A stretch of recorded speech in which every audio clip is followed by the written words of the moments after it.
Assalamu alaikum izleyiciler. Bugün hem nasip bolsa Cuma akşamı heptaning 4-nji güni 15-nji fevral 2024-nji ýyl Şaban aýynyň 5-i nasip bolsa ýene de 10 günden Şaban aýynyň 15-ine ýani fevral aýynyň 25-inden 26-syna geçen gije nasip bolsa Berat gijesi bolýar. Berat kandili ve bu nasip bolsa Kur'an-ı Kerim'i okumamızı devam edeceğiz. Okuyas, öğreneceğiz, dinleyeceğiz. Bismillah. Tekvir suresi Mekke'de inen sürelerden bolup 29 ayattan ibaretdir. Sürenin adı ilkinci ayette ağzalayan, düýürlenen, saralan, dolanan manysyndaky bir işlikden alandır. Sürede insanların ölümden soň dirilip, dünyada eden işlerinin hasabyny berjekdikleri habar berilýär.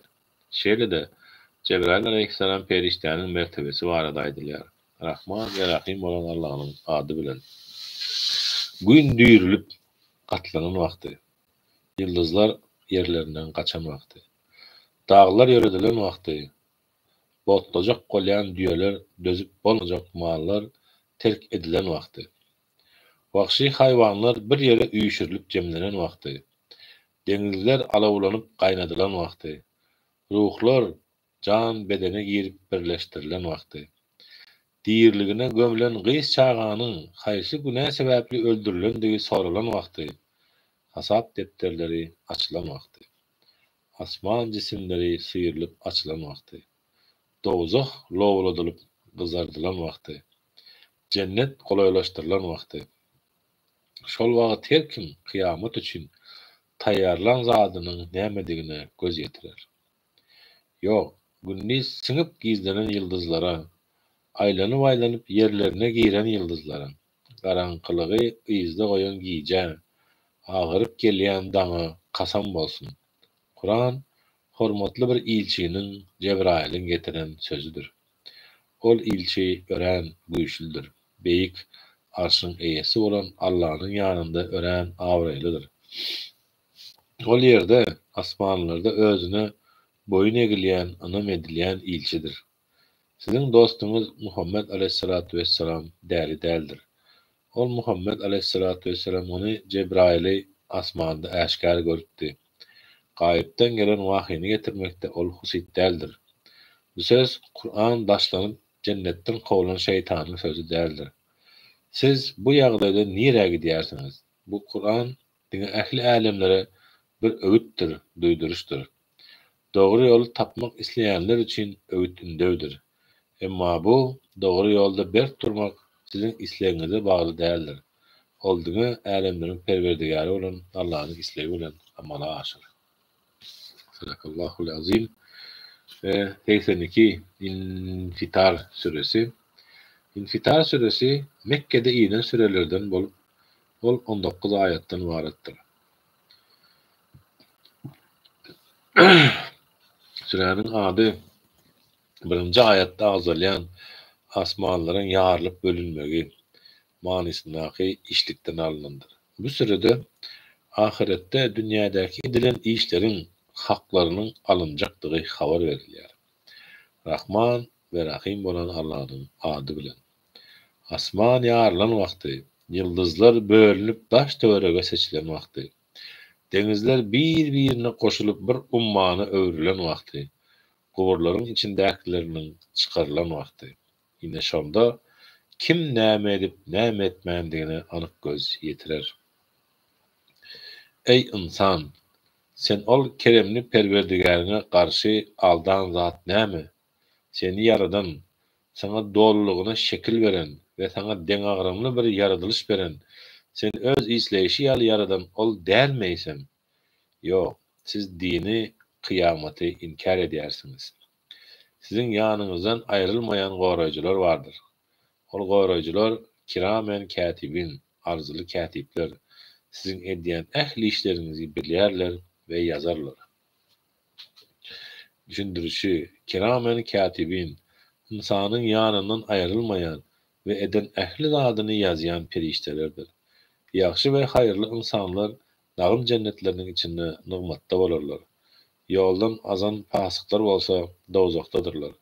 Olar din, kıyamet gününde ol ýere dowzaka girerler. Olar ol ýerden hiç ýere aýrylmazlar. Sen ol din, kıyamet gününiň nämedigini nädip biljek? Soň ýene de aýdaryn.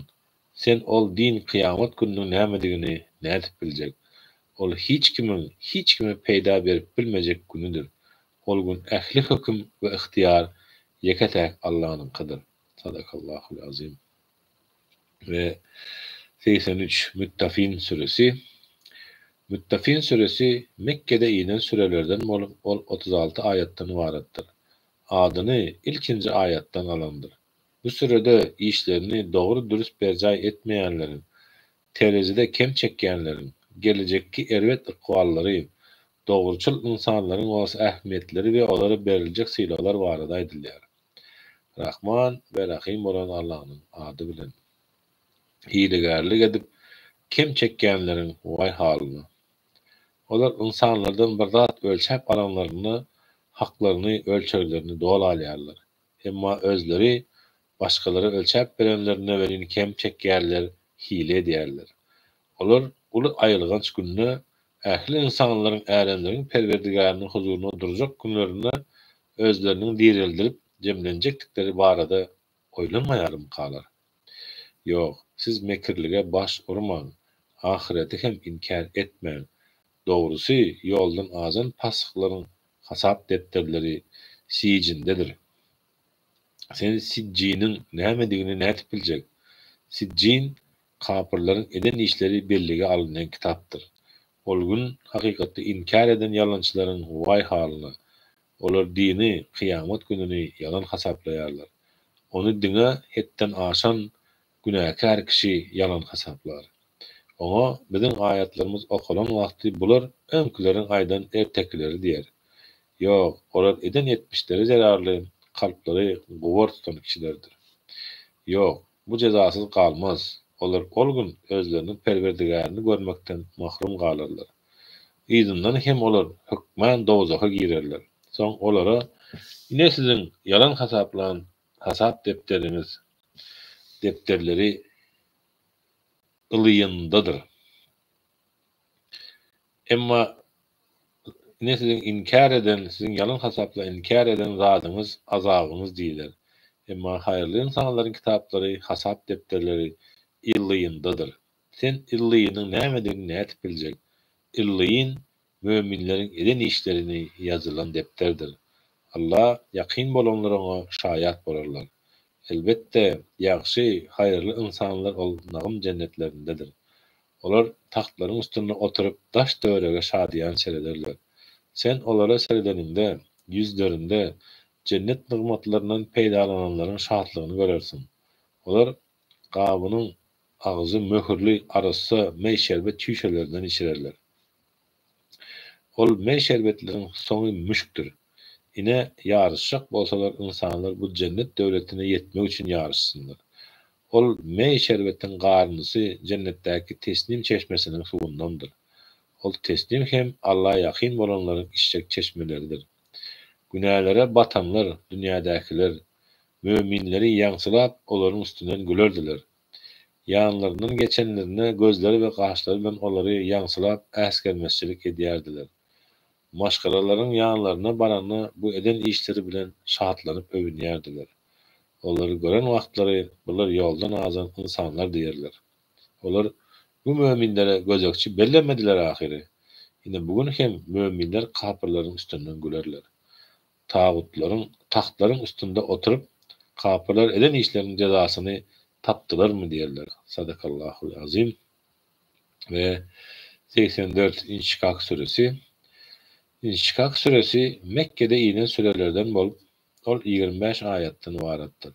Sürenin ady ilkinji ayatda agzalýan asman ýarlanda manisindäki bir işlikden alınandyr. Sürede Allahynyň gudraty ýatladylyp insanlara duýduruş bermek, älim jahany ýokdan bar eden güýjüň adamlary täzeden dirilip mahşer meýdanyna jemlemeginiň hem aňsat boljakdygy beýan edilýär. Rahman ve Rahim bolan Allahynyň ady bilen.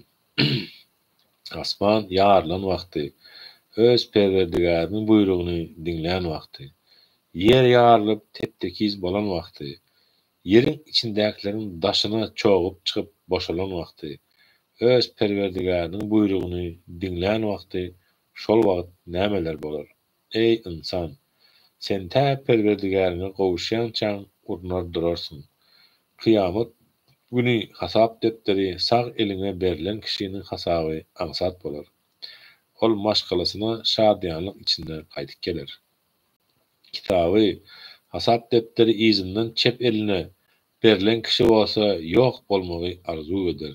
Ol dowzakda alawly oda girer. Ol dünýäde maşgalasynyň ýanynda keýpi sapa içindedi. Hiç haçan Perwerdigaryny dolanyp bararyn öýtmezdi. Ýok, taky Perwerdigary ony görýärdi. Bes şapagy, giýje we onuň içine alan zatlaryny dolan 14 giýjedäki aýa kasam bolsun. Siz bir haldan başga hala geçersiniz. Onda olar näme üçin iman getirmeýärler? Olar Kur'an okulanyna çün hormat bilen secde etmeýärler. Gaýtam tersine, kapyrlar dini yalan hasaplap inkar edýärler. Allah olaryň kalplaryny näme saklaýandyklaryny bilýändir. Sen olary ören elhenç azap bilen buğuşla.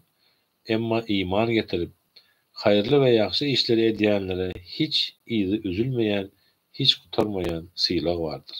Sadakallahul azim. Ve gelýäs bugünkü soňky okajak sürämiz Kur'an-ı Kerim'in 85-nji süresi, Buruç süresine. Buruç süresi Mekke'de inen sürelerden bolup, ol 22 ayetden ibaretdir. İlkinji ayetinde Allah Taala burçlar, yıldızlar topary ve ulgamlar bilen dolu asmany üz çekýär.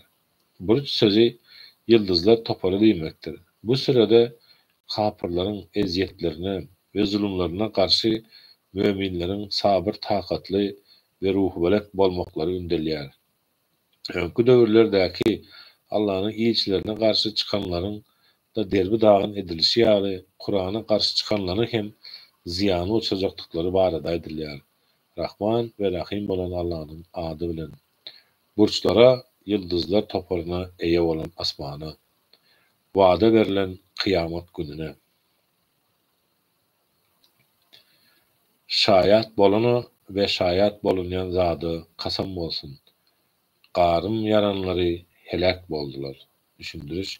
Garym yaranlary barada tefsirlerde 4 sany hadise agzalýar. Bunlaryň iň meşhury Yemen hökümdarlygynyň golastyna geçirilen Zu Nuwas bilen baglanşyklydyr. 4-nji asyrda Yemen padşasy bolan bu hökümdar Yahudilygy kabul edýär we Nasrany bolan Necranyň ilatyny hem Yahudilygy kabul etmäge zorlaýar. Halk muňa garşy çykan soň onuň görkezmesi bilen 20 000 töregi adam otly garymlara oklanylýar. Şonuň üçin hem bular Kur'an-ı Kerimde wagt bilen ýatlanylýarlar. Garym yaranlary. Olar tutaşdyrlyp doldurylyp ýakylan oduň başynda oturup müminlere berýän jezalaryny rehimsizlik bilen seredýärdiler. Olaryň müminlerden beýle zulüm edip ar almaklarynyň sebäbi müminleriň asmanlaryň we ýeriň mülki hökmranlygy özünde bolan gudraty güýçli we ähli övgülere laýyk Allah iman getirmekleridir. Allah ähli zady görýändir. Mümin erkeklere we mümin aýallara zulüm edip soň hem tawba etmeýänlere dozak azaby beriler. Olar üçin ýakyp ýandyrjy azap bardyr.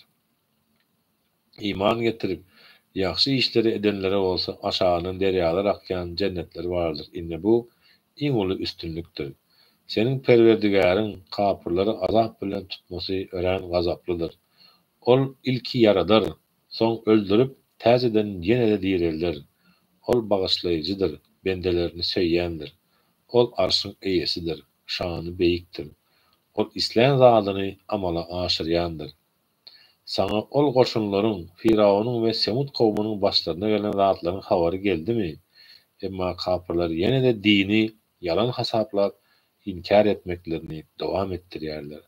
Olar hergiz Allah'ın hökmünden gaçyp bilmezler. Allah olaryň daş töweregini gurşap alandyr. Ýok, ol mukaddes Kur'an lawhy mahfuza saklanan keramatly kitapdyr. Sadakallahul azim. Subhane rabbike rabbil izzeti amma yasifun. Ve selamun alel murselin velhamdülillahi rabbil alemin. Ey Allah'ım ya Rabbim, okumuş olan kelamlar Kur'an-ı Kerim'de hasıl olan sevaplardan özüm bilen ilmide merhamet edeveri, halkımıza merhamet edeveri, iman, ağzı birlik ve cevislik vereveri, zulüme karşı birlikte görüşmemizi. Allahümme eşkili zalimine biz zalimin ve eksizne beynihim salimin. Amin ya Rabbil alemin. Bugünkü günde nesip olsa iyileştir Kur'an-ı Kerim'den Recep ayından başladığımız beri Kur'an-ı Kerim'in 85 süresini okuduk. Şimdi iyide kaldı, katı az. 19-20 süresi kaldı. Nesip olsa onun o önümüzdeki Berat gecesine çelli okaklar için arzumuz var. İnşallah yasir okar. Şemşehirlikte ertir Türkmenistan'ın vakti bilen 20:00, Türkiye'nin vakti bilen 16:00, Avrupa'nın vakti bilen Türkiye'nin vakti bilen 18:00, Avrupa'nın vakti bilen 16:00'da Google üstü bilen imiradio.pl diýip ýazsaňyz, radiodan bir saatlyk çykyşymyz bolar. O Kur'an, goşgy, siýasat, mahtumguly, kemine, berdenadar seydi hemmesinem ýatlar, hemmesinem gürler we halk bolup oýanmana seredeliň. Allah Taala bizi bagyşlasyn, milletimiz bilen birlikde, halkymyz bilen birlikde azaba duçar eylemesin. Yer ýüzünden lanetlenip ýitkiden millet bolmakdan özi aman saklasın. Allah'a emanetsiniz. Görüşýänçe haýyrly jumalar, dinleşler.